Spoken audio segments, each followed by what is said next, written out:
Welcome back to another Pausecast dedicated to supporting your efforts to pause during the day to recenter and help you develop inner peace.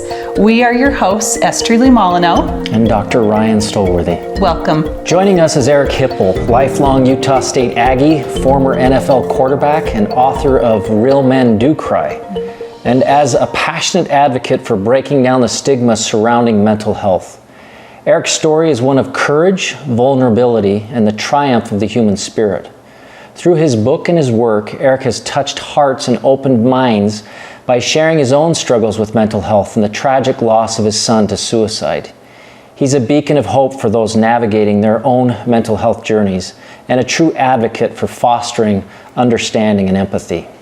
In today's open and vulnerable conversation, we'll explore Eric's insights on mental health in the world of professional sports, the impact of his personal experiences on his advocacy efforts, and the steps we can all take to create a more compassionate and supportive society. So whether you're a sports enthusiast, someone who's faced their own mental health challenges, have a loved one who is struggling, or simply looking for inspiration to overcome life's obstacles, you're in for a compelling and enlightening discussion. We would also like to welcome our guest host today, Terrell Warner from Cache County Victim Services. Eric, thank you so much for joining us today. I'm very happy to be here. Thank you. We'll start with a series of questions. We'll start with Terrell. Hi, I'm Terrell Warner. I'm with the Cache County Attorney's Office, and it's a pleasure to have you here with us today, Eric. Thank you for taking time out of your schedule and meeting with us. I wanted to know if you could explain to us a little bit about the dynamics in your family upbringing and growing up, and your passion for football, and how that nurtured you in your formative years. Well, I grew up in Southern California. I was the third of four kids, so I had an older sister, then a brother, then myself, and then a younger sister. My parents were married. My father was in sales, and my mom was a stay-at-home mom. So my upbringing was pretty solid.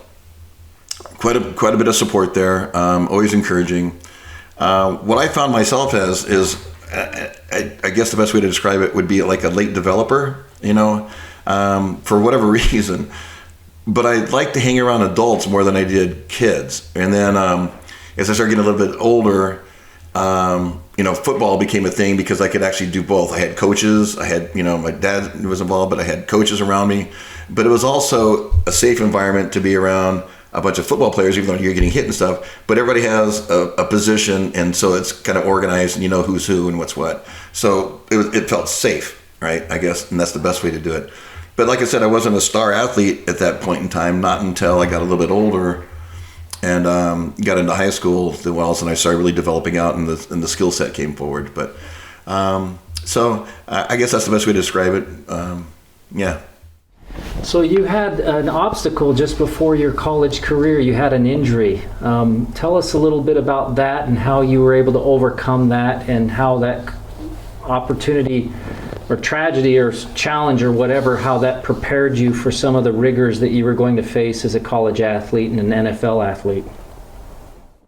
Well, as I got a little older through high school and became the starting quarterback, I found myself in a position of kind of, this feels good. And then I kind of flipped into trying things. I want to grow, I want to learn things, I want to do things. And I was really active. And so one of the things is, we'd go to the desert and ride dune buggies around, right? And so we ended up flipping this dune buggy, and in this accident, I fractured my skull, semi-dislocated a shoulder, and I woke up in the hospital. And while I was there, I had blown eardrum out, so I got fluid coming down, and I come to, and there's a neurologist there that says, his football career is over with.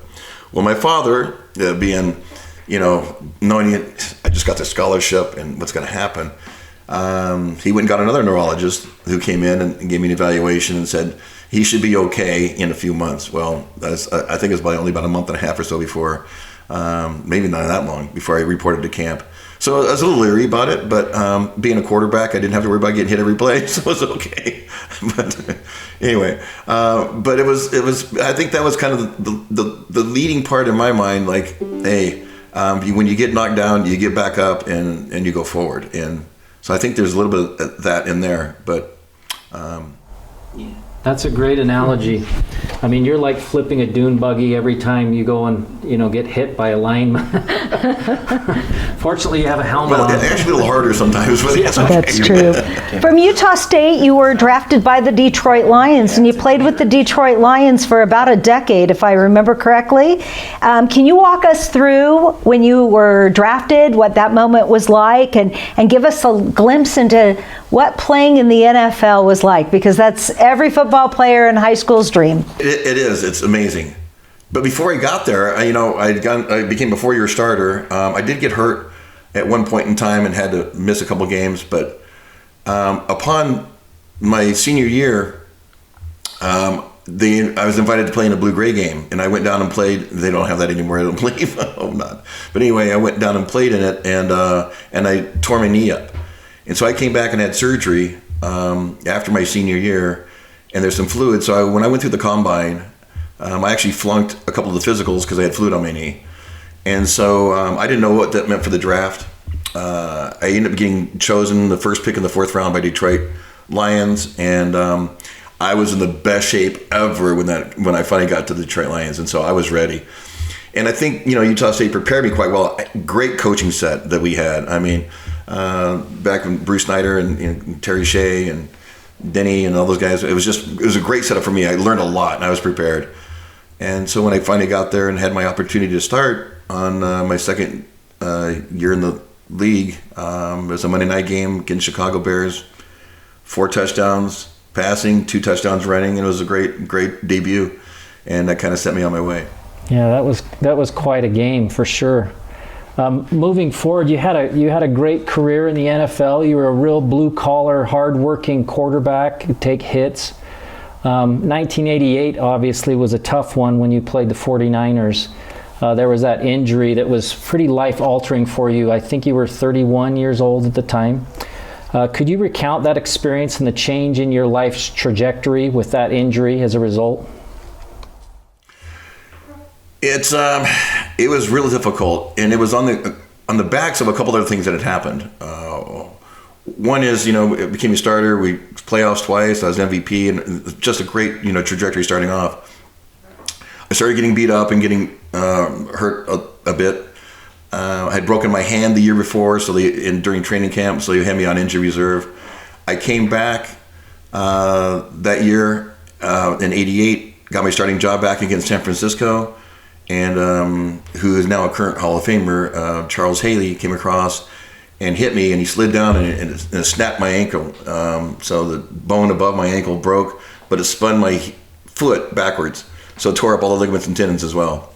So it's a pretty severe injury. Gangrene was possibly setting in, because of the swelling by the time I got back, and they did surgery. So, but I came back from that. The plate and screws re-broke during minicamp, and so I kind of set out some more, and I came back finally in my 10th year. And at this point in time, we had a coaching change. And this is where you put expectations for yourself, and I can do this. I want to earn. I want to so bad, to prove myself, that I really wasn't focused on the game. I was focused about the game. And I went in, and I like to joke, but it was against Minnesota, and I got my starting job back. But I threw 3 touchdown passes, 2 for them and 1 for us. So that's my joke. So they benched me in the 3rd quarter, and they cut me the next day. Yeah. That had to have been really hard with something that you loved so much. It was not so much the love of it, because I loved playing, but there's a lot about the NFL too that's hard. And and at this point in time, I'd been beat up. I'd gone through divorce. So my wife, who was from Logan, and our 2 kids, they ended up going back to Utah, and so I was kind of floundering, I say, a little bit in that. So it was tough. So that transition was really tough, primarily because it was the identity that I had. of being a football player since 9 years old, and actually this is what gave me my freedom, I guess, as far as being free to try things and free to be expressive, the free to, be on the field and take adulation and all of that, and so now that's over with, and it was kind of a really time of being lost. Wow. Some hard things there. Life in the NFL can be really hard. It can be really daunting and challenging. And likewise, there are a lot of things in our lives that can be really hard as well. Losing a significant loved one, or a sense of belonging, or a job, or something that takes over our lives and is an integral part of our lives. And then the question becomes, where do I fit in? Where do I fit? So can you elaborate a little bit on your thoughts about that and how at that point in your life it became, where do I fit in? Well, it's a really hard thing to discuss because I didn't know where I fit in, and that's the hard part, right? Do I talk to other people who've been players and find out what they're doing? Almost at that point in time, almost everybody had to work, once they left the game, because it wasn't like these $1 million contracts. My last year, I think, was like $400,000, $500,000, which is a lot of money, but it's not going to carry you for life. So I tried three or four different jobs basically, and I looked at two that I was thinking about taking, and I started on the pathway of one, and then an opportunity came up to own an agency. It was an insurance base, but I worked with car dealers, which was kind of a natural because I could go talk, and they all knew me, so I could go right to the head of the dealer, himself, and talk to him. But that didn't mean anything about the products I was selling. It took me a year and a half before I actually sold, my first product, and that time was frustrating. Because when you're watching your savings dwindle and nobody's signing up, but they all want to talk to you, but it's all about football. It's not about what I'm doing now. And so it just reinforced the idea of like, ugh, I miss that, right? Yeah.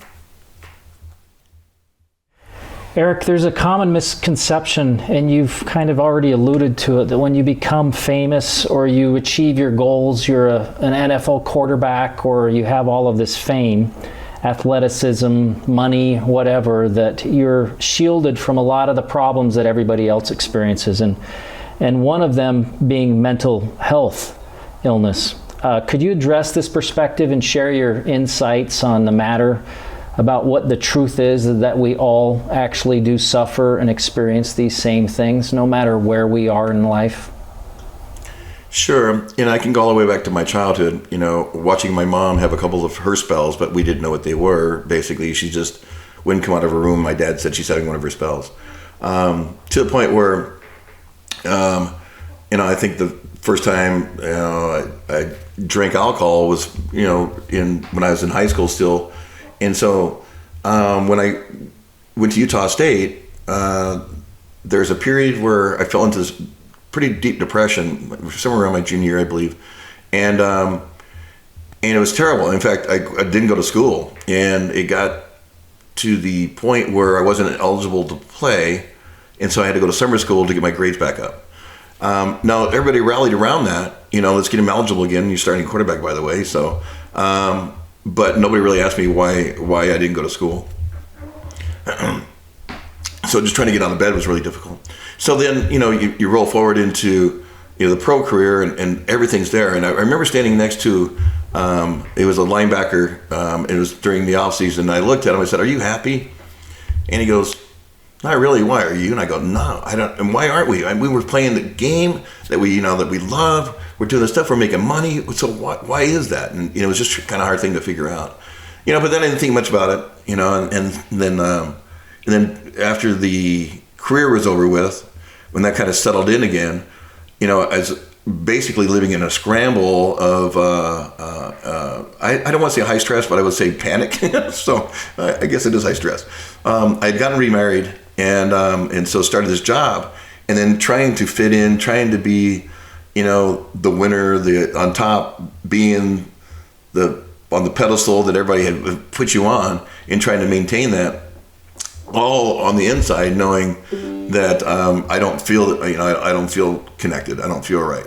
And so it's a hard facade to uphold and keep going when you're not feeling right. And that's what eventually led to, me jumping out of a car. But in my career, I'll see a lot of people that come in with, alcoholism.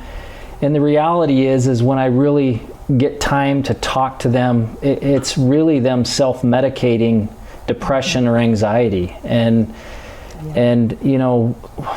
the biggest thing, and it's really interesting talking with them, when you even suggest, hey, there's a reason why you do this. Let's find out what that reason is. And I think you're alluding to that. You couldn't figure out why you were struggling, why you were having depression, why you didn't want to get out of bed. Mm-hmm. And frequently the answer is, well, I've got to self-medicate. I've got to use or do something in my life to try to just make me feel like I can go to the next thing.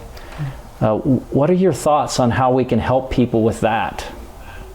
Well, first of all, I think you described it really, really well. It is that, how do I be normal when I'm in an abnormal situation for myself? Because all of a sudden, and I think anybody goes through a transition, and this certainly includes doctors. It also includes, people have an identity. So it could be military, it could be law enforcement or first responders, and business owners when all of a sudden they retire. That has this identity, and all of a sudden that transition, if it's not done right, there's a lot of loss involved.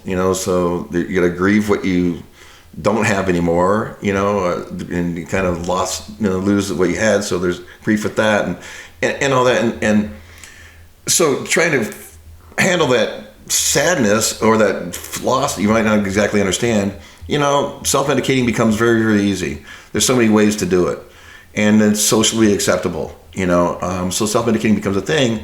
But when you start medicating something down deep inside that's missing, and not just, hey, I'm having fun, then that becomes, a little bit more real, a little bit more problematic, and then it leads into its own problems. And so I think you pinned it very well. How to get to that is, quite frankly, for me anyway, was finally being put into a position, not only from my own actions, right, but also from the death in our family, with my son, that forced me into a position to say, I don't want this. Right. So what do I got to do, to change that? So I was put in a position to choose. I did choose the right thing, but the other choice would have been not a good one. Yeah. Right. I appreciate you saying that. You had a successful NFL career, and then that came to a halt, and then life is going on, and you're struggling. And then in 2000, you and your family have this devastating blow with the loss of your 15-year-old son, Jeff, to suicide. That had to have been beyond traumatizing, difficult, horrific. And here you are. At one point, you jump out of a car going 75 miles an hour. Can you reflect on this? We have a lot of people in our community that are going through those difficult times, and after the loss of a loved one, for whatever reason, they struggle. Can you reflect on that and help us figure out a way to help them? So to put it into proper perspective, I actually jumped out of the car before Jeff died. It was the 7 years of doing with that transitional moment and still not trying to find my way, even though I was really happy, in my social life with my wife and everything else, and have 2 kids with her, and all that was good. It was just all the other stuff, right? And so I just felt like that burdensome feeling. I feel like I don't want to be a bother to you anymore, so I'll just jump out of the car. It was very impulsive, but it was from thoughts that were coming, for 6 years going on. So the problem is I didn't do anything about it after that. I didn't get treatment. I didn't talk to anybody. I just put the blinders back on and pick myself up and go on forward, because that's what I used to do, right? That's what I do. And just pick myself up. And I did that. So I wasn't ready for when Jeff started going through it. And so I wasn't available to him to handle it, to discuss it with them. Again, so he went through this stuff kind of by himself. And then when he died, that's the part where, and I say forced to, I remember when I was had to go to the morgue, and when I was looking at him, you know, you want to die yourself. It's really hard, but I realized that the way that I feel right now, because of his death, I can't do that and make other people feel that way. So that was the pitting point. So what I did decide, though, is I can't stand this feeling, and so I'll just be numb. And so for about a year, I was on a trajectory of just whatever I could get my hands on, I'll just be numb. I was still effective. I was still making money. I was still doing that, but I wasn't really living inside. Yeah. Eric, looking back now, when do you recognize now the emergence of these really serious mental health challenges? What were some of the signs and the symptoms that you now recognize in both you and in your son? I could go through a basic symptom checklist, but I'm not going to do that. I'm going to basically I think it's of not feeling comfortable on who you are. So depression, so you're, that kind of sits in. It's almost like an imposter syndrome, to where you're there, but you don't feel like you've earned it, or you don't feel like you deserve it. So I guess that would be it. And so I think that was really the driving force. And so depression runs in our family. I mean, my aunt was schizophrenic as well. So there's some mental health issues there. Certainly in my first wife's family, there was some issues there as well, and so Jeff probably got the double barrels of it. So yeah, there's genetic dispositions. That doesn't mean it's going to happen, but if you're surrounded by the right environment and stressors, that it can. And I think the transitional issues, the injuries and stuff like that, certainly forced its hand on me. And I think for Jeff, it was just the transitions going back and forth between his mom and me, and living there and then living here, living there, living here, and entered into a time, ninth grade, he's 15 years old, where a lot of stuff happens, and it hit him. So that's kind of the expression or the feeling that I felt in going through that. I now know what all that is, and so it's really easy to go back and pin every freaking symptom that was, and where it was at, and what was happening. It's really easy to track it back and look at it now, but that's all hindsight. I wish I would have done that before that happened, but I think your book is wonderful, and that you spent a great deal of time talking about these very things, some of these signs that moms and dads, family members, friends should recognize in other people. And I would really encourage people to buy your book and look at those, because I think it's very, very helpful. And you're very open and receptive and very tender, and willing to be vulnerable talking about this, because I think that vulnerability is going to go so far in helping so many people really be cognizant and recognize things a lot better. So thank you so much. I appreciated it as well. I think that is something that we see all over our community, is people just don't know what to do, they don't know what to say, they don't know how to help. And so I hope that this Utah Faith, our Faith Summit, will help people know where others can go for help. It's interesting. One of the responsibilities I have at work is I have to do death notifications of sudden or unexpected death. And I've been doing it for many years. It's part of my career. And a lot of times people will say things that are appropriate. Other times they aren't appropriate. Sometimes people just don't know what to say. So I wanted to walk with you through that a little bit. After Jeff's death, what were some of the things that people said or did that you found helpful? And what did you find maybe that was not as helpful in your healing process? Oh, boy. So we had the school, which, back before any protocols were around, the school actually had an assembly and discussed, what had happened, and because he was very popular. And then we had the two funerals, one here, then one in Utah. And so there wasn't anything that anybody could say to me to make me feel better, but if they just listened, it was great. So it's difficult because when somebody has, I don't care if it's an overdose death or it's a suicide, or people are reluctant to share that because what does that mean about me and our family? And I think that's where people are worried about it, and so they don't. But more than that, the people that are around you that show up don't know what to say because they don't know how to engage in a conversation, and so they don't ask questions.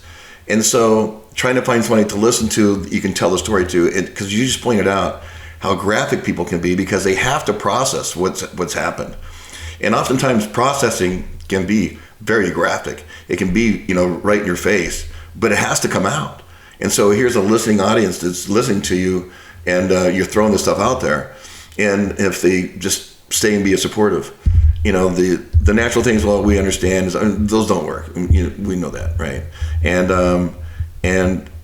But just being there and listening, I think, is the best thing a person could do.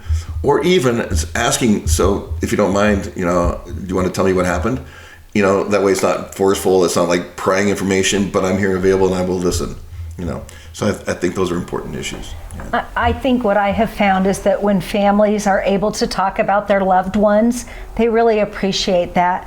One of the things that I saw that was really touching is I had a family I was working with after a particularly difficult situation, and a neighbor just came over and mowed their lawn for several weeks and didn't really talk, but just mowed their lawn. And they talked about that later, about that was just one less thing. We try to make sure when we're working with families that everything that they need is taken care of so that they can grieve with their loved ones. And so I appreciate you sharing those thoughts with us. Thank you. Yeah, I think what you just said is really important too, because there's so much stuff that goes on that you just can't move.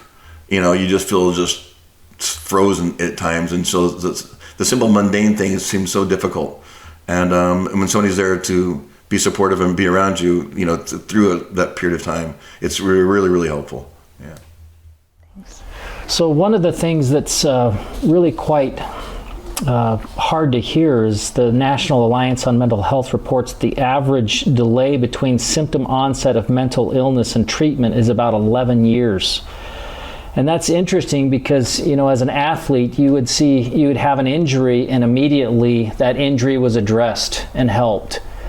So how could you share both your personal and professional insights as to why seeking help often feels so challenging and how we can overcome this delay and help people get the help that they need sooner? Yeah. Well, if I was specifically talking about the sport of football, right? The reason why you don't come forward is because you don't want your position to be challenged. You don't want to feel like, you're less than. You don't want the coach to have an excuse, for any ill performance and miss a snap. I did something. Oh, it's because you have this thing going on, so you just sit down. So that's for any reason. But it actually goes beyond sports like that. I mean, it happens in the business world. It happens in the professional world. That you don't want to be less than. It happens around community. I don't want people to talk about me, and so it's fear, and it's the lack of knowledge of actually what is happening, and so we take it as a personal something wrong with me, as opposed to it's something that's treatable. And there is so much of a lack of knowledge from a base standpoint of view of what mental health issues are, or mental illnesses, or even just flat out, a downtime, or what loss and grief means, those things. And I think that's why it takes so long, because eventually a person ends up trying to manage it themselves without professional help, without support. So you get into, self-medicating, you get into this long-term deal, and all of a sudden, finally, when the wheels come off, or you finally are forced to face it, then you are, and then treatment becomes available. So the Substance Abuse and Mental Health Services Administration, they highlight an alarming statistic, and that is that it's middle-aged men who are completing suicide the most in our country. Likewise, in Cache County, that is our number one issue with suicide. It's middle-aged men or it's men between 35 and 55 that are completing suicide. If you could say something to men in this age category what would you say to them? I would say because most of these things are transitional. And what I mean by that, it means it's a change has happened. A transition has happened. So maybe it's, if it's a change in business, it's a change in money, it's a change in support, it's a divorce, it's something has happened, right? To cause this transition feeling to happen where loss, grief, blah, blah. If you can look at any transition that you go through and look at it, this is not a transition, but a transformation. So in other words, I now free myself up to think about, again, like back to a growth mindset. I now look at stuff, all the possibilities that are out there, and I'm not looking backwards on what's happened and loss and grief of my identity and who I was and what I did. I am now looking forward to the next opportunity, because there's so many opportunities out there, but if we got the blinders on and are looking backwards, we never see them. And so take any transition that you go through and turn it into a transformation. And move forward and growth and become new support systems, become, new hope, new purpose. So that would be the biggest. And this just doesn't coming from me. This also goes back to the research we did with former professional athletes. And we were looking for depression rates, and they're like about 14%, which is a little high for men back then. But the biggest thing was every single one of them had a problem with the transition. And so when I started working with the Navy, I spent like 11 years, over the course of 11 years, traveling and doing suicide prevention with U.S. Fleet Forces and PAC Fleet. And what I saw was in the veteran community, after these guys leave, that same transition, their identity and everything else happens. And the ones that were successful are the ones that looked at a new challenge to do something. The ones that suffered, and the ones that came back, didn't know who they were, what to do, and were looking backwards. I missed this isn't the same, who am I? And so I really believe that transition piece is very, very tough. And that age 35 to 55 is a big time when those transitions happen. Yeah, a lot of transitions in their lives, and that's what we do find is there's some sort of transition that they just can't get over. And if we could help people understand that it's a hurdle that you can pass through, I think we would be so much better off. And so I appreciate the openness and the frankness of your words and what you've had to say. So thank you. I love how you use the word transformation. It really seems to be a lot more euphemistic than this transition where you're like things are acting upon you. In a transformation, it seems to be more you're involved in the process. You're not just a victim of the process. I really appreciate that. I think it's a very good way to describe that. You said two words that are huge in one is victim and the other is choice. So, and this gets back, and I think beforehand we just discussed this for a second, but it gets back into that kind of that unconditional mindset of self-acceptance on who I am. That means I have freedom to choose because I can make mistakes, because I still like myself, and I'm going to make mistakes. I'm real about that. But I'm also going to make some good things happen too. But look, I keep the possibilities going. I keep myself in a growth mindset, always learning all the time. If I stay on the other side where I see myself as I don't have choice, I start blaming other people because I feel trapped. I feel like I have no control over my life. And then I settle into this, the only thing I can do, I get angry. I feel the behaviors change into trying to medicate that, because anxiety equals avoidance. And so I can avoid it by doing all kinds of stuff, staying at home, drinking, not talking to people. I mean, there's a whole bunch of different ways to avoid stuff. And so that's the separating point between those two really comes down to choice again. Understanding that we do have control over our lives. We just don't recognize it all the time, but we're making choices every day. But just recognize the things that we can do, and they're positive. And always, if I'm positive, what happens is that whole possibility awareness is there, and I can see possibilities.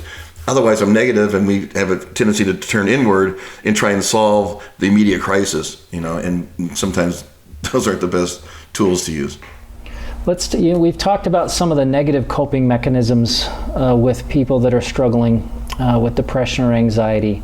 What are some of the positive coping mechanisms that you'd like to talk about or encourage others to follow and use? but I'll say it this way. There's kind of like a resilience plan, right? So like 4 parts to it. One, and that's ahead of time, know who your support people are, right? In other words, I have friends, I've got, peers, but also, if I need to, I've got a professional I can talk to, but know who they are. And so, because when adversity hits, and it does hit, right?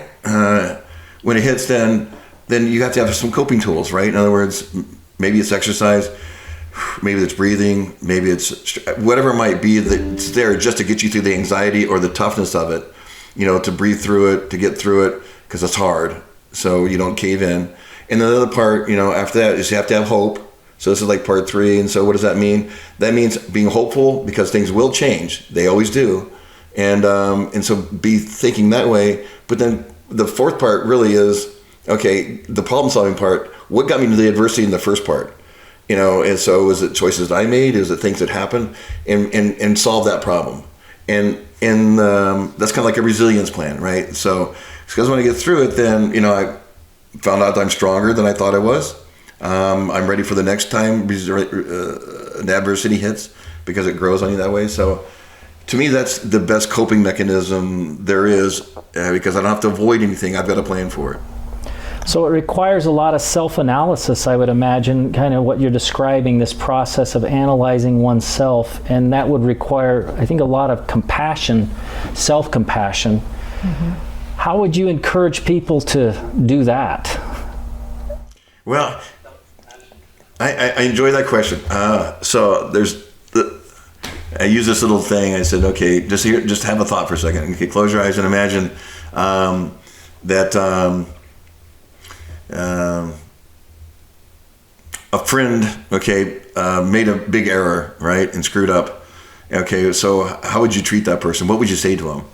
Okay, so you think about that for a second. Okay, and then I say, okay, now think about this. Okay, so what happens when you screw up? What do you say to yourself? What's your self-talk?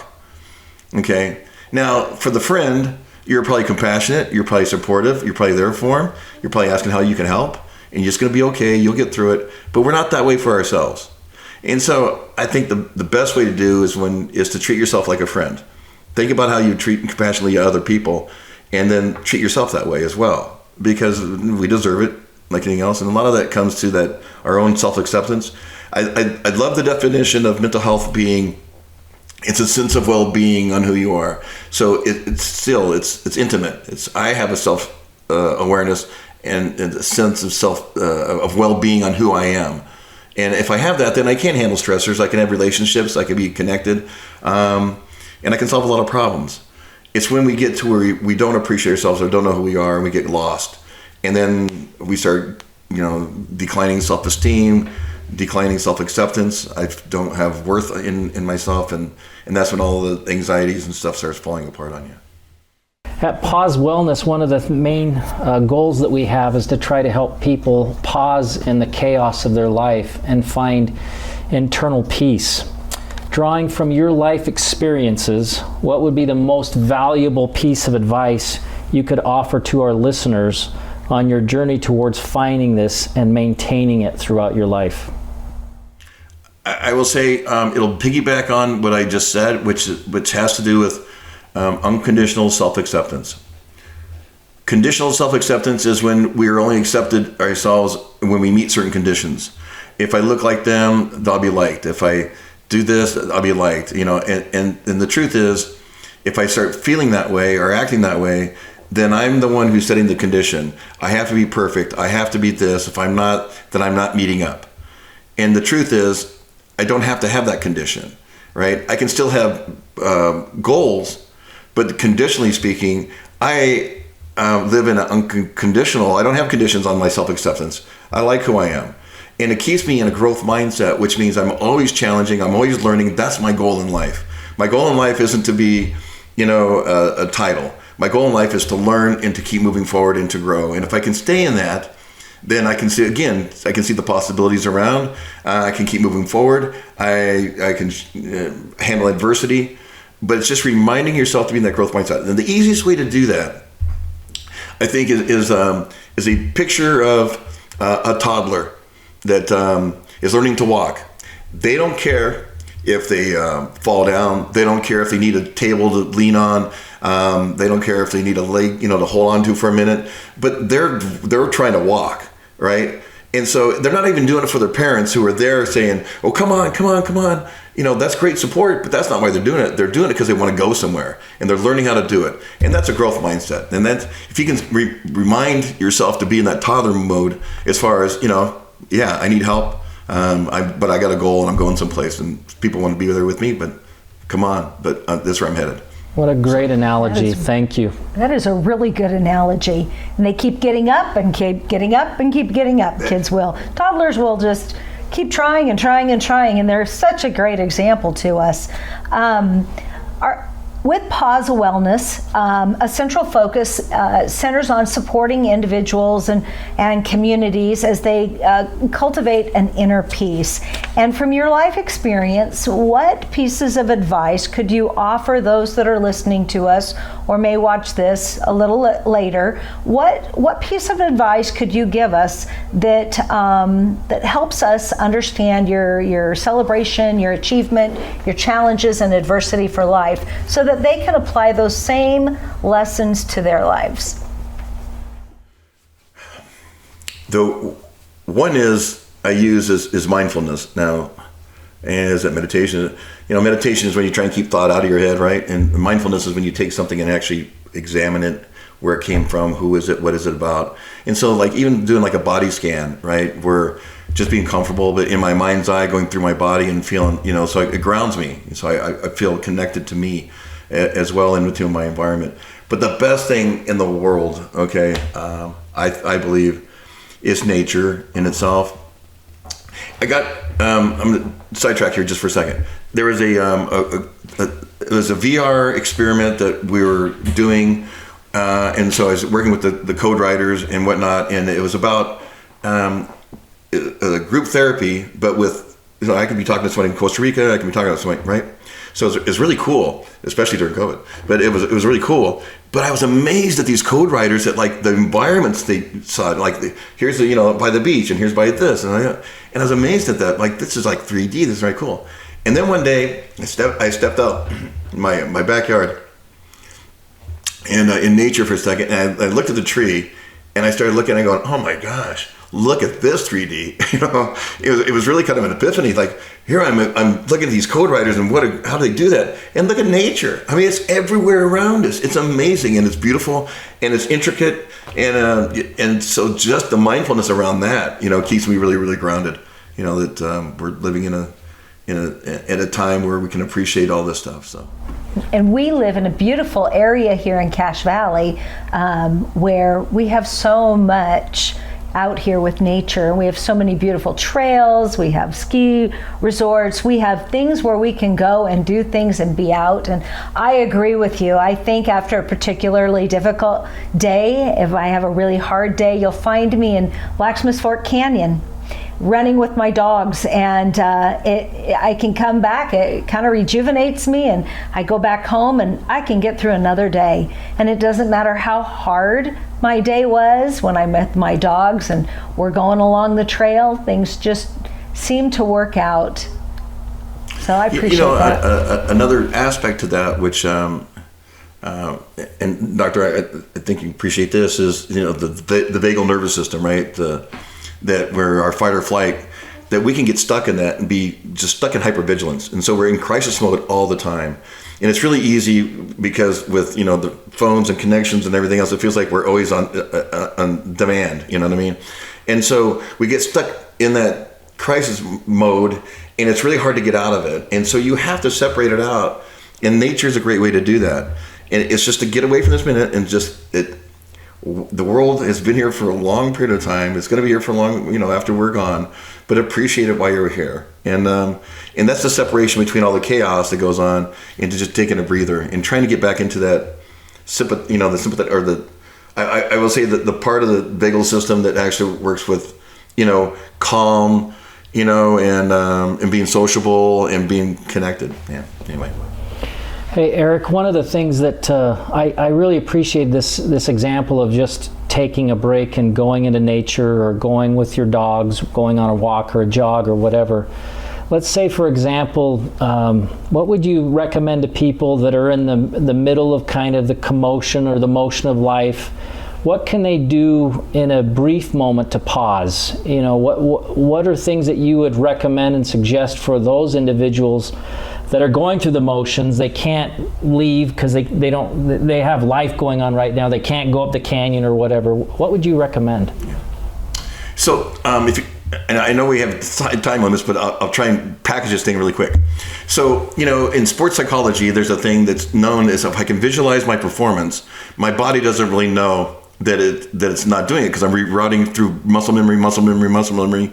So you're actually practicing even though you're not really there, but you can do it through visualization. But there I'm trying to control things that I already know that I can control, right? If I try to imagine something that I can't control, like the sun's shining the day that I play and it's raining, I screw all that up. So I just got to stay with my performance. But not so when it comes to escape or sanctuary, I can use my imagination about anything. I can control everything. And that means I can control the sunshine, I can control the waves, I can control the wind, I can control the birds, right? And so being able to close your eyes and go to a spot that maybe you've been there before, or maybe someplace you'd like to be, and just go there for a few minutes and use your mind to go there and just actually sit for a second and go to that place. And like for me, it's the beach, you know, because I have great memories of the beach, and I can feel the sand, feel the sun, but I can actually do that right now in the middle of chaos. I don't care. I'm in the middle of my office and there's 20 people around me and things are going wild. I can go there just for a few moments and find peace, and then I can open my eyes back up and say, okay, I'm ready to go again. But it's just that pause, and I love Paz Wellness. I think that's great name. That's excellent. Thank you so much for that. That is great. We are truly overjoyed, excited, and deeply honored that you're going to come, and you're going to be one of our keynote speakers at the Utah Faith Summit. I think it's October 27th at Riverwoods. We are so excited about that. You get to come back to Cache Valley at a beautiful time. We kind of wanted to know what compelled you to decide to come visit with us and participate in this important conference. Well, Utah is a big pull, okay? And going back home to Logan's a big pull. But you know what? You guys could be in Timbuktu and I would still come because of what you do. And that's trying to help others. That's trying to, bring wellness. I believe that there's not enough of that at all. That at a base level, the more educated we are on what that means to be well, that we can actually have some tools to do that before things get out of hand. So it really wouldn't matter where you are. The fact that you're in Utah is just icing on the cake. So I appreciate it. And what can people expect to hear from you? Well, a little bit of what we talked about. There's that. I've got more up my sleeve that I like to share. But really, when it's all said and done, it's a very hopeful, meaningful experience that also leads us into some empowerment over our lives, but also, walking in a I will say in a faith that leads to other people's openness. And it doesn't have to be, it doesn't have to be any specific religion or anything. It's basically walking in faith that there's something bigger than we are, and that we're a part of it. And it's very meaningful. That if we can have that empowerment, but be able to help others along the way, but also enjoy it ourselves. I appreciate that. When I respond on scene, one of the first things I always do is talk to people about faith.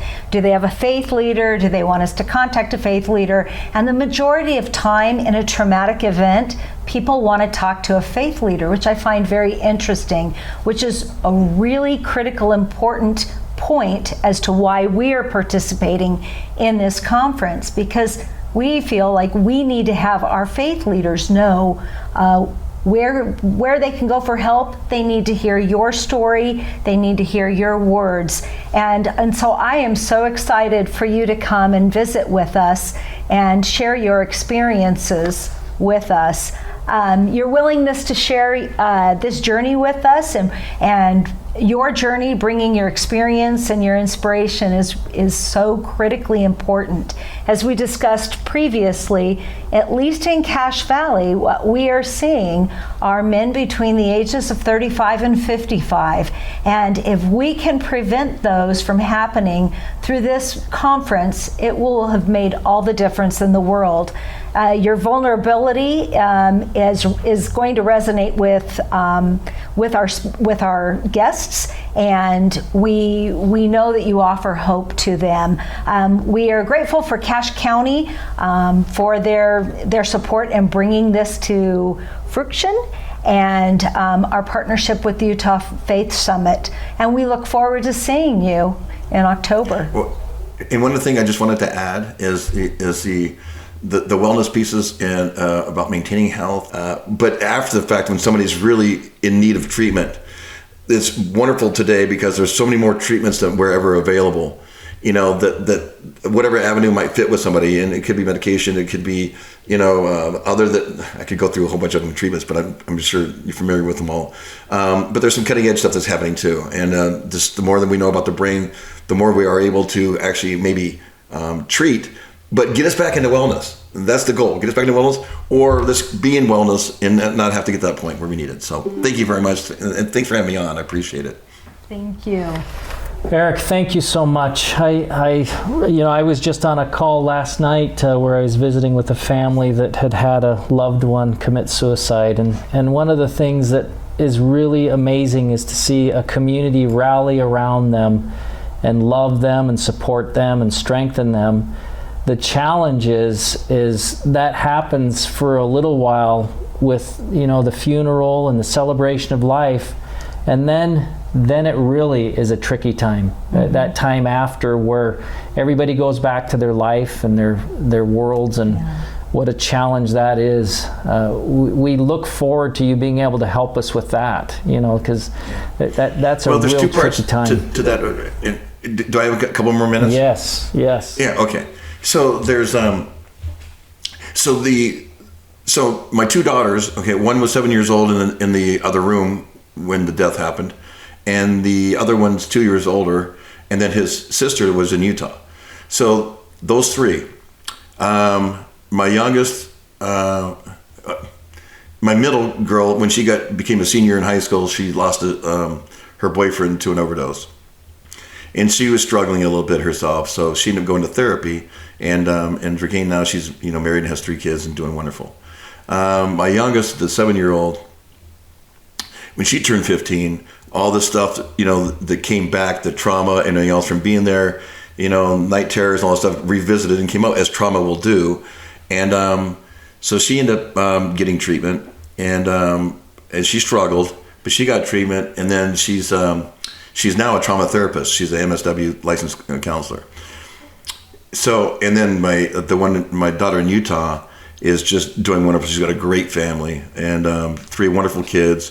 And her husband, and she's had a lot to deal with, and she's just accelerated and just overcome a lot. And it makes it really cool to see these outcomes. But at one point in time, it was really scary, and because trauma left over, for this family that you're talking about, they've got a lot to deal with. And the stronger they can stay together and work through it and support each other, but have hope and not give up. Wow, this has just been a real treat. This has just been wonderful to be able to talk with somebody that I used to watch on Sunday afternoon. And not only that, Eric, that was great to watch you do that and excel, but just to see the amazing good that you're doing in your life right now. You've had a lot of tough things, a lot of tough things. And it is just amazing to see how you're like, okay, I can make this hardship and make it something good. I have an ability to empathize with people because I've been there, and I can make the world a better place. So thank you so much. Well, thank you, Ryan. Thank you very much. And Terrell, thank you very much. I've enjoyed this, and I look forward to coming out there and being there in person.